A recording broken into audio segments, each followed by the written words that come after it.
পশ্চিমবঙ্গে রাজনৈতিক পট পরিবর্তনের পর অশান্ত হয়ে উঠেছে সীমান্ত।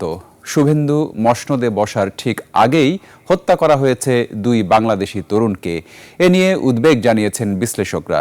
এছাড়া বাংলাদেশে বড় ধরনের পুশ ইন বা অনুপ্রবেশের শঙ্কায় তারা। সিরাত আল মুস্তাকিমের বিশেষ প্রতিবেদন। ভিটামিন ই ও সি সিরাম 8টি প্রাকৃতিক অয়েল সমৃদ্ধ লিলি সিরাম অয়েল, যা চুল পড়া কমায় মাত্র 30 দিনে। দীর্ঘ বিরতির পর আবারও রক্তাক্ত সীমান্ত। ব্রাহ্মণবাড়িয়ার কসবা সীমান্তে বিএসএফ এর গুলিতে প্রাণ গেল দুই কলেজ শিক্ষার্থীর। পশ্চিমবঙ্গের মুখ্যমন্ত্রী হিসেবে শুভেন্দু অধিকারীর শপথ নেওয়ার ঠিক আগের রাতেই এই হত্যাকাণ্ড কি নিছক দুর্ঘটনা নাকি কোনো ইঙ্গিত? শুভেন্দুর শপথ নেওয়ার আগে সীমান্ত হত্যা নিয়ে উদ্বিগ্ন নিরাপত্তা বিশ্লেষকরা। তারা মনে করছেন, দ্রুত উচ্চ পর্যায়ে আলোচনা না করলে সীমান্ত পরিস্থিতি আবারও আগের মতো সংঘাতময় হয়ে উঠতে পারে। দুটো কলেজ ছাত্রকে নির্বিঘ্নে গুলি করে হত্যা করা, আমরা কিন্তু এমন কোনো অবস্থা বিরাজিত নয় আমাদের দুটো দেশের সীমান্তে যে সেখানে গুলি চালনা করতে হবে। আমাদের সম্পর্ক এমন কোনো পর্যায়ে যায় নাই যেটা একটা উত্তেজনামূলক সেখানে সম্পর্ক বিরাজিত।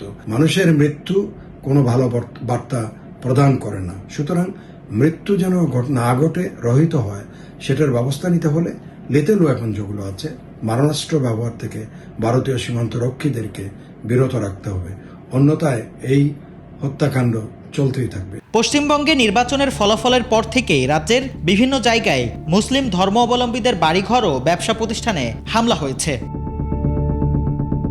অভিযোগ উঠেছে, সুপরিকল্পিতভাবে নির্দিষ্ট একটি জনগোষ্ঠীকে লক্ষ্যবস্তু করা হয়েছে। রাজনৈতিক বিশ্লেষকরা মনে করছেন, লাখ লাখ মানুষের নাগরিকত্ব কেড়ে নেওয়ার এই প্রক্রিয়ার চূড়ান্ত লক্ষ্য হতে পারে বাংলাদেশে পুশিন। যেভাবে এনআরসি থেকে এবং ভোটার তালিকা থেকে এই বাঙালি মুসলমান বা বাংলাদেশি বলে বাদ দেওয়া হয়েছে অনেক নাগরিককে, সেটা কিন্তু এটি চিন্তার বাড়িয়ে দেয় যে পুশিনের সম্ভাবনা এখানে আসলে রয়েছে। আমরা যদি কুড়িগ্রাম থেকে সাতক্ষীরা দেখি, এই অঞ্চলে জামাতের সিটের আধিক্য রয়েছে, ওইদিকে এখন বিজেপি আসলো। তার মানে দুটো বিপরীতধর্মী ধর্মের দুটো পক্ষ এই অঞ্চলে সংখ্যাগরিষ্ঠতা রয়েছে। সেটি কিন্তু রাষ্ট্র হিসেবে বাংলাদেশের যে চ্যালেঞ্জ বা আইনশৃঙ্খলা রক্ষার যে বিষয়টি, সেটি বাড়িয়ে দেয়। সীমান্তে রক্তপাত আর ওপার বাংলায় উগ্র রাজনীতির উত্থান, দুইয়ে মিলে বাংলাদেশের কপালে চিন্তার ভাঁজ। একদিকে সীমান্তে হত্যা, অন্যদিকে অনুপ্রবেশের হুমকি। এই দ্বিমুখী সংকট মোকাবেলায় বাংলাদেশের কূটনৈতিক তৎপরতা এখন সময়ের দাবি। সিরাত আল মুস্তাকিম, 21 টেলিভিশন, ঢাকা।